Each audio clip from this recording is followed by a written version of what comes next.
시간에는 기도하고 행동하는 삶이라는 제목으로 말씀을 전하도록 하겠습니다.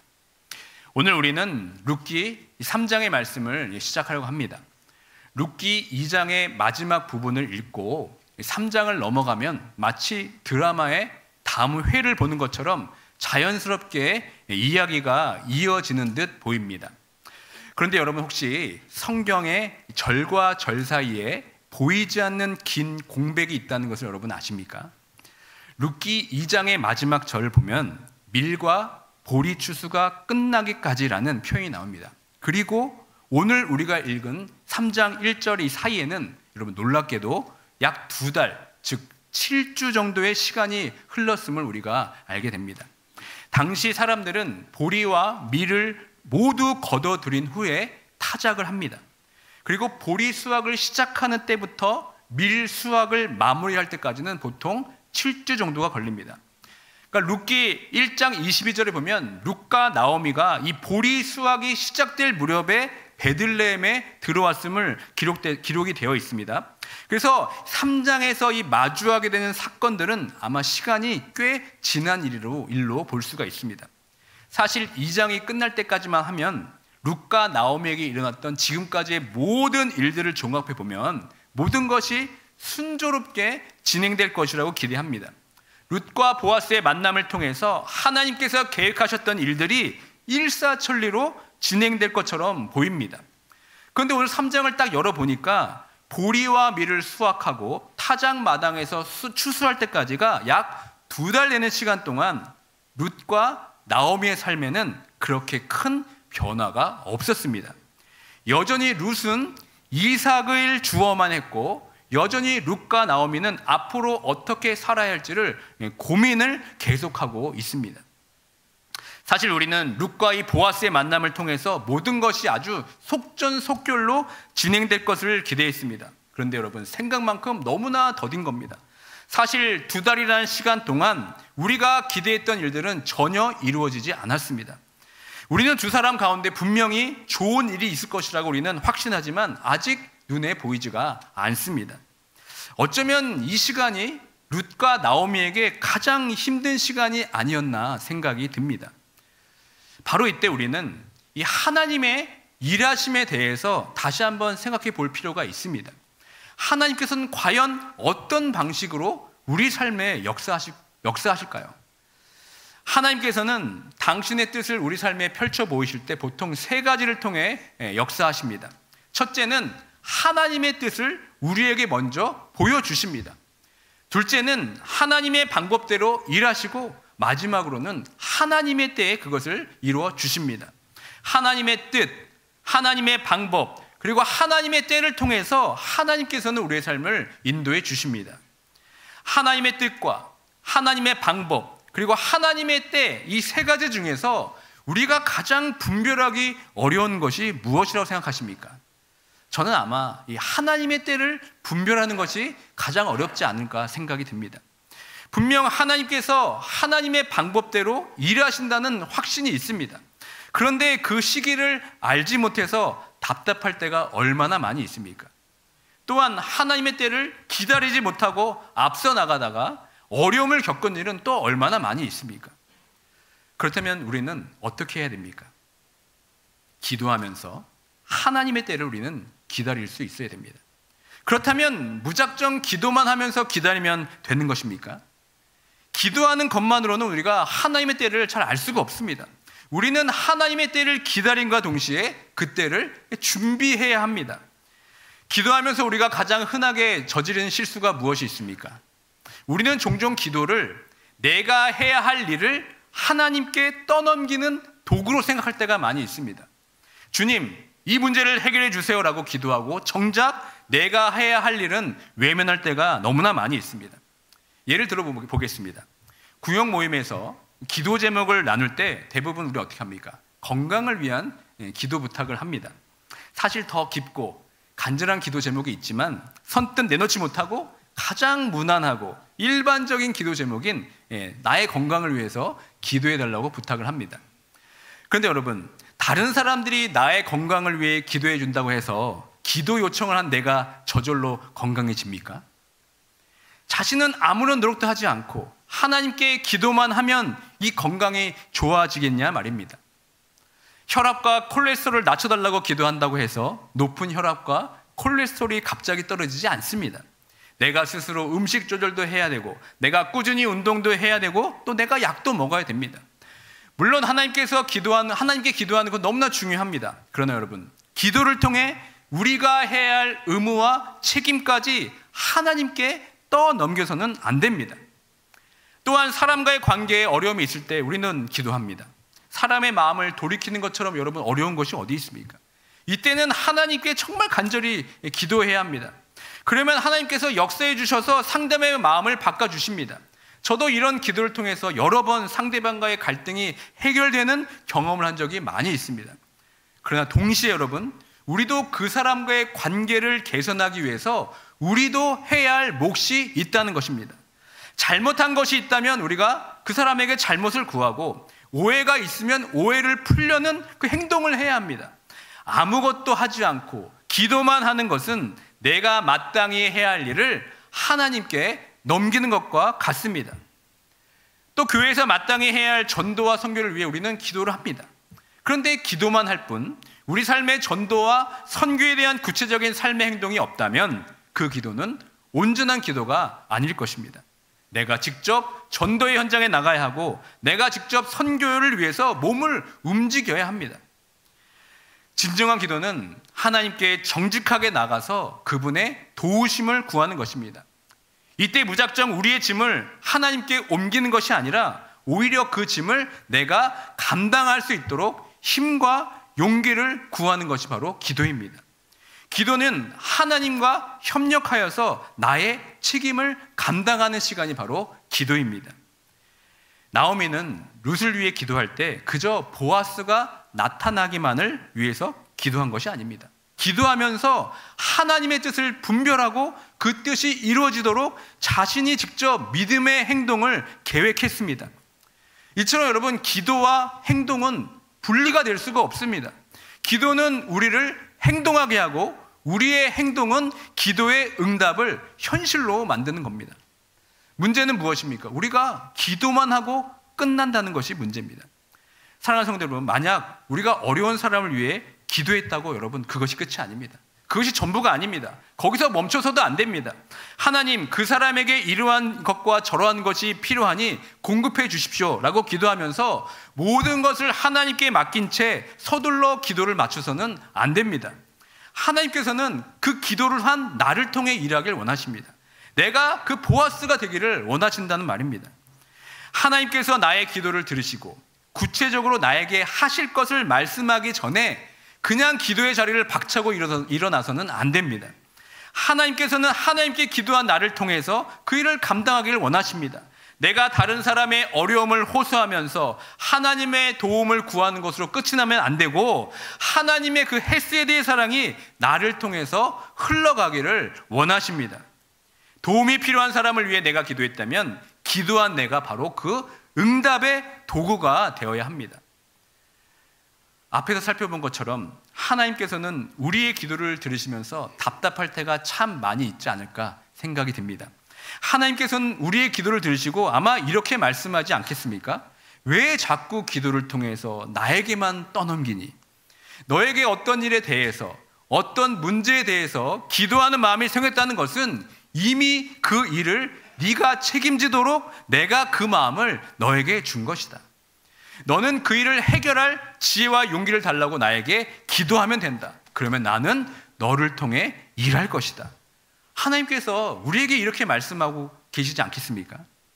하나님께서는 기도한 우리를 통해서 당신의 뜻을 이루길 원하십니다. 기도하는 우리가 하나님의 도구가 되어서 그분의 손에 붙들려 뜻대로 움직이면 됩니다. 그런데 우리는 자꾸 모든 것을 하나님께 떠넘기면서 그분께서만 일하시기를 바란다는 겁니다. 하나님은 기도한 우리를 통해서 일하길 원하십니다. 하나님께서는 우리를 하나님의 자신의 사역의 동역자로 우리를 부르셨습니다. 오늘 본문을 살펴보면 나오미는 기도만 하지 않았습니다. 기도한 대로 자신이 하나님의 응답의 도구가 되어서 하나님의 뜻을 펼칩니다. 나오미는 먼저 룻을 위하여 하나님께 이렇게 기도합니다. 룻기 1장 9절의 말씀을 함께 읽겠습니다.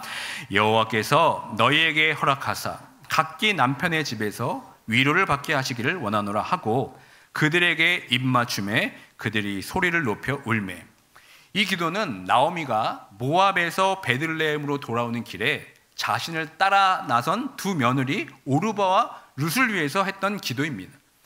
나를 따르지 말고 친정으로 돌아가서 각각 새 남편을 만나서 행복한 삶을 시작하라고 기도했습니다. 그때 오르바는 자기 땅으로 돌아갔고 룻은 나오미를 쫓아서 이 베들레헴까지 오게 됩니다. 이때 나오미는 그 룻의 동행에 아주 깊은 감동을 받습니다. 그리고 그때부터 더욱더 룻을 위해서 기도를 합니다. 가장 중요한 기도가 무엇입니까? 바로 룻의 결혼을 위한 기도일 것입니다.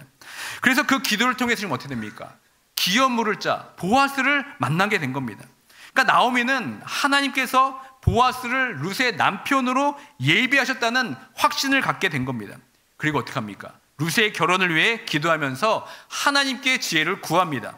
그리고 마침내 그 때가 왔습니다. 그리고 어떻게 합니까? 나오미는 행동합니다. 그때가 여러분 언제입니까? 바로 오늘 본문 3장 2절의 말씀입니다. 함께 읽도록 하겠습니다. 네가 함께하던 하녀들을 둔 보아스는 우리의 친족이 아니냐? 보라, 그가 오늘 밤에 타작마당에서 보리를 까불리라.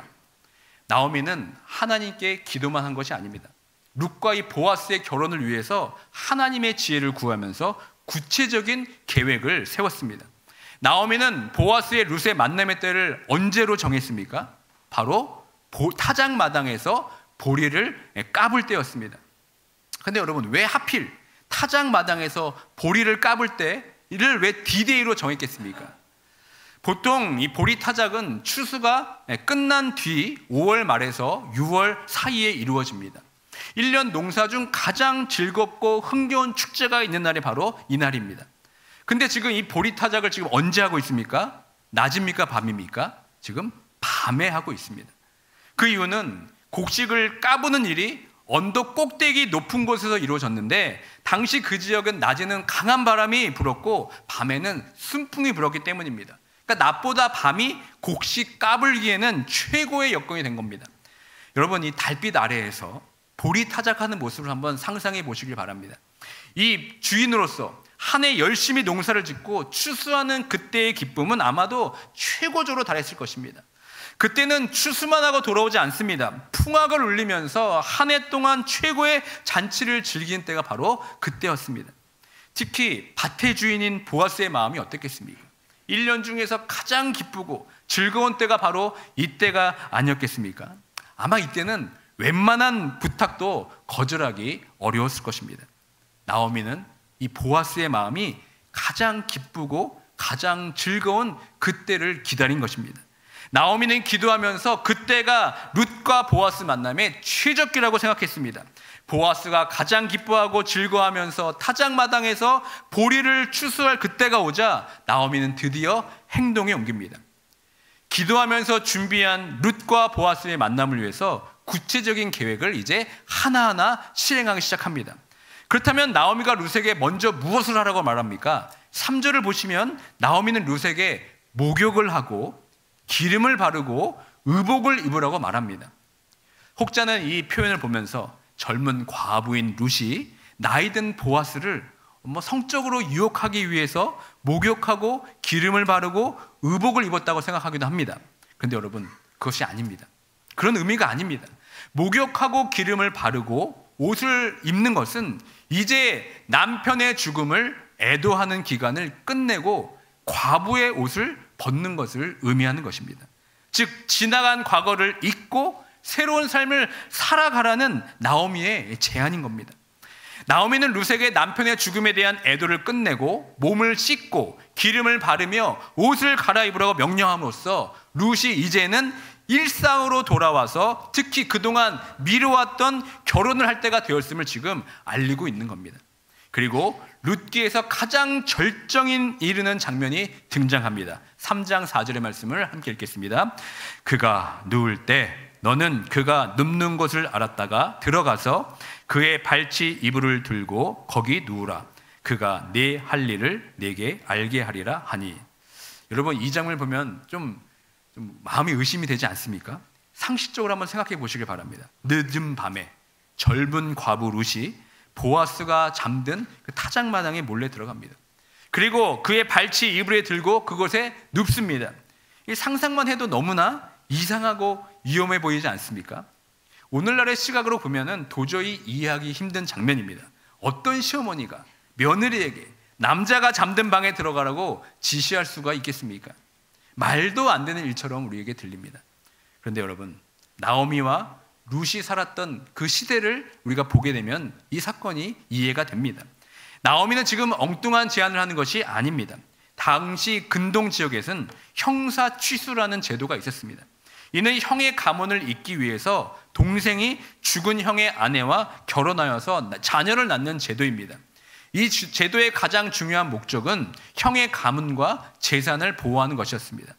이러한 제도는 이스라엘에만 있는 것이 아닙니다. 당시 대부분의 유목민이 가지고 있던 풍습이었고 우리나라에서도 부여나 고구려에서도 있었던 제도입니다.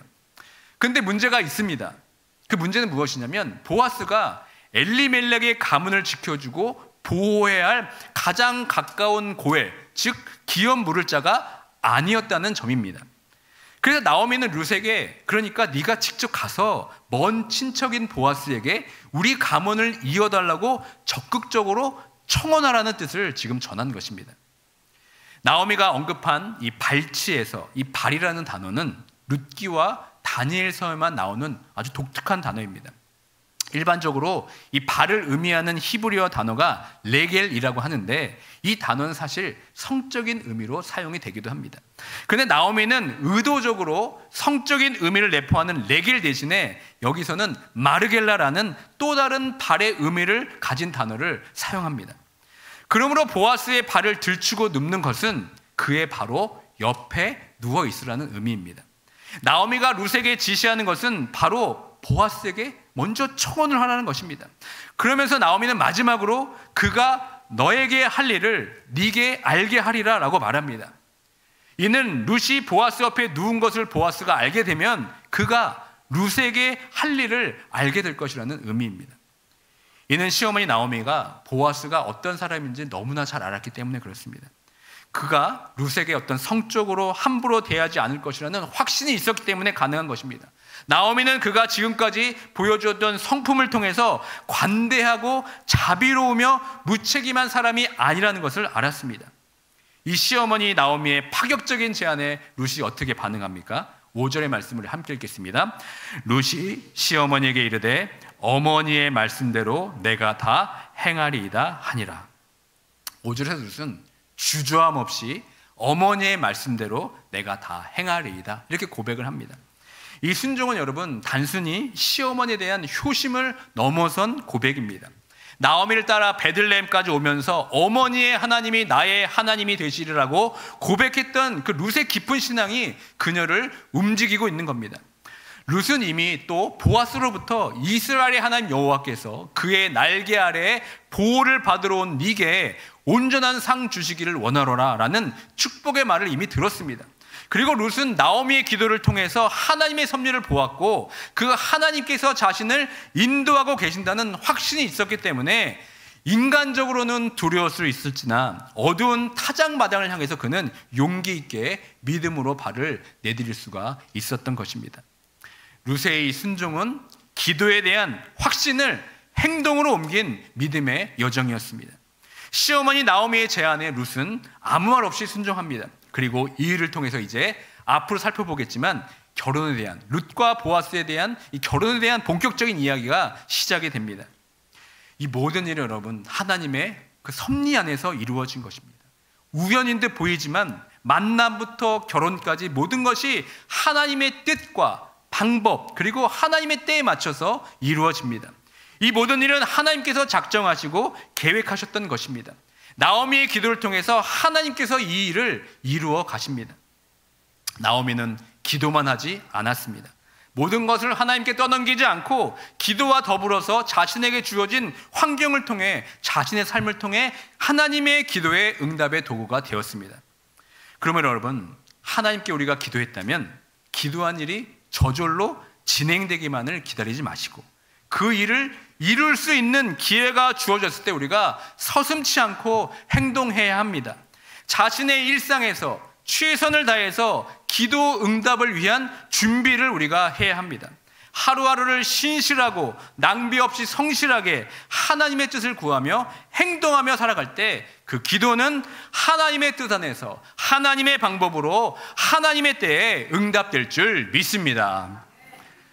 저는 한인제일장로교회에 오기 전에 2008년 2월부터 2023년 7월까지 한 교회에서 15년간을 섬겼습니다.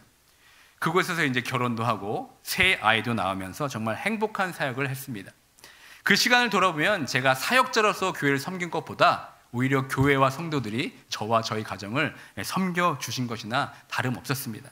그래서 저는 그곳에서 정말 행복한 사역을 했습니다. 그런데 그곳에서 이제 오랜 시간을 사역하다 보니까 이 하나님의 때가 무엇인지 계속해서 저는 질문을 하게 됩니다. 마음의 불안도 오고 또 마음의 두려움도 왔습니다. 혹시 내가 이 교회에 오래 있는 것을 통해서 통해서 이 교회의 어떤 발전과 부흥에 내가 장애물은 되는 것은 아닌지, 또 교회의 걸림돌은 되는 것은 아닌지 늘 고민하며 기도하게 되었습니다. 또 하나님께서 혹시 나를 다른 곳으로 부르시는 것인지 아닌지 이것에 대한 궁금증을 가지고 날마다 기도했습니다. 그러다 그 절박함은 저를 드디어 새벽 기도의 자리로 인도합니다. 당시 제가 섬기던 교회에서는 주중 새벽 예배가 없었습니다. 그래서 저는 홀로 40일 작정 기도를 이 새벽에 시작을 합니다. 매일 하나님의 응답과 역사를 기다리면서 간절히 기도했습니다. 그때 기도하고 묵상한 말씀들을 매일 일기로 적었습니다. 40일 작정 기도를 시작하면서 하나님께서 반드시 새로운 길을 열어주실 것이라는 강한 확신이 제게 있었습니다. 그렇게 40일 작정 기도를 시작했습니다. 그 기도하는 초반에는 여러분, 제게 일어나는 모든 일들이 정말 예사롭지 않게 보였습니다. 모든 일에 제가 민감하게 반응했고 정말 하나님께서 저를 위해서 막 일하시는 것이 막 보이기 시작했습니다. 그래서 그러한 일들을 하나하나 놓치지 않고 모두 일기에 적어 놓았습니다. 그런데 여러분, 막상 40일이 되던 마지막 날 일기에 제가 이렇게 적었습니다. 40일의 작정 기도는 앞으로 나의 진로를 고민하면서 시작했다. 하나님께서 나의 길을 열어주시기를 바라면서 시작했다. 그 시간에는 정말 하나님의 뜻처럼 여겨지는 일들이 있었다. 그러나 지금 그 길이 다 막히는 것 같다. 하나님께서 더 기도하라고 하시는 뜻으로 해석할 수밖에 없다. 여전히 출발 신호가 보이지 않는다. 아직도 내 배에는 선장이 타지 않았다. 하나님께서 바람을 불어주시지 않는다. 그저 기다리고 있을 뿐이다. 하지만 결론은 항상 옳다. 하나님께서는 가장 선한 길로 인도해 주신다.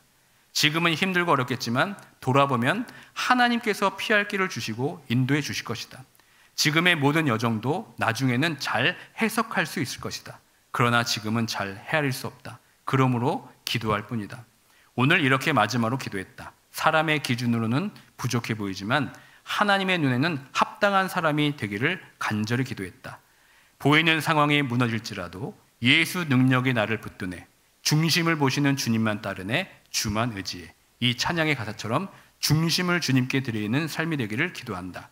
또 다른 40일이 진짜 시작이다. 진짜 기도이다. 40일이 아니라 400일, 4000일, 4만일의 기도가 내 삶에 있기를 간절히 기도한다. 지금까지 나의 삶을 인도해 주신 하나님께 감사와 영광을 올려드린다. 여러분, 이 일기가 그 40일 작정 기도의 마지막 날의 일기입니다.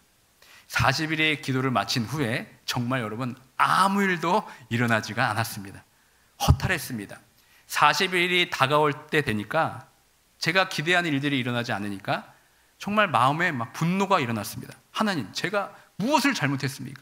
이렇게 기도했는데 왜 아무런 응답이 없으십니까? 라는 탄식이 저절로 터져 나왔습니다. 깊은 좌절감에 빠졌고 제 확신은 흔들렸습니다. 근데 여러분, 시간이 한참 지난 후 그 시간이 왜 내게 주어졌는지 이제서야 새롭게 깨닫게 됩니다. 만약 그때 제 뜻대로 제가 원하는 타이밍에 움직였다면 저는 아마 이 자리에 없었을 것입니다. 여러분, 그 기도 뒤에 어떤 일이 일어난지 아십니까? 코로나 팬데믹이 터졌습니다. 그리고 그 코로나 팬데믹 그 긴 시간 동안 오히려 저는 말씀을 더 깊이 묵상할 수 있는 시간을 가지게 되었습니다. 또한 더욱더 심도 있는 소그룹 모임을 준비하고 매주 설교할 기회를 그때부터 얻게 됩니다. 그러니까 하나님은 그 시간 동안 저를 좌절하게 하신 것이 아니라 더욱 준비시키기 위해서 저를 기다리게 하신 것이었습니다. 사랑하는 성도 여러분, 하나님께서 여러분들에게 당신의 뜻을 아직 허락하지 않으신 것은 단순히 기도만 하고 가만히 있으라는 것이 아닙니다. 기도가 응답되도록 삶 속에서 준비하고 계획하라는 시간인 것입니다. 나오미는 기도로 하나님께 지혜를 구했고 마침내 그때가 오자 그 기회를 놓치지 않았습니다. 나오미는 과감하게 룻에게 어두운 밤 타작마당으로 가라고 명령합니다. 룻은 아마도 그 밤이 가장 두렵고 떨렸을 것입니다. 그러나 룻은 나오미의 기도를 기억했고 그 기도 소리를 들었으며 기도가 확실히 응답될 것을 믿었기 때문에 두려움을 이기고 어두운 타작마당으로 지나서 보아스의 발치 이불을 들고 그에게 과감하게 들어갈 수가 있었던 것입니다. 사랑하는 성도 여러분, 이제는 여러분 기도로만 멈춰있지 마시길 바랍니다. 모든 공을 하나님께 떠넘기는 기도로 나의 할 일을 다했다고 생각해서는 안 됩니다. 기도는 나의 뜻만 하나님께 구하는 것이 아닙니다. 오히려 기도를 통해 하나님의 뜻이 내 삶을 통해서 이루어지게 하는 것입니다. 하나님의 뜻을 우리의 삶으로 펼쳐 보이는 것이 바로 여러분 온전한 기도입니다. 이제 하나님께 기도한 것에 멈춰 있지 마시고 그 기도에 합당한 삶을 살아내시는 모두가 되길 주님의 이름으로 축원드립니다. 기도에 합당한 행동이 없는 기도는 그저 여러분 유행에 불과합니다. 건강을 위해 기도한다면 여러분 삶 속에서 건강을 위해서 행동하시길 바랍니다. 누군가의 관계가 문제가 있다면 하나님께 지혜를 구하면서 관계 개선을 위해서 무엇을 해야 할지 구체적으로 행동하시길 바랍니다. 삶의 진로와 비전을 위해 기도하고 있다면 그것을 위해서 구체적으로 계획하고 여러분 행동하시길 바랍니다. 또한 전도와 선교에 대해 기도를 하고 계신다면 여러분께서 직접 전도와 선교를 내 삶 속에서 어떻게 실천할지 고민하면서 직접 행동하시길 바랍니다. 하나님은 기도한 내가 기도에 합당한 삶을 살아갈 때 비로소 당신의 뜻을 이루어 가시는 줄 믿습니다. 그럼 여러분 내 뜻대로 되지 않는다고 여러분 절망할 필요가 전혀 없습니다. 내 뜻대로 되지 않는 그 기다림의 시간은 하나님의 뜻대로 이루어지는 시간임을 기억하시길 바랍니다. 나오미가 기도하고 행동했던 것처럼 우리도 기도하며 행동하며 하나님의 놀라운 섭리를 경험하는 복된 인생이 되길 주님의 이름으로 축원드립니다. 다시 한번 기도에만 머물러 있지 마시고 기도한 대로 그 기도한 응답의 때를 준비하면서 도전하면서 기도에 합당한 삶을 살아가시는 모두가 되길 주님의 이름으로 축원드립니다.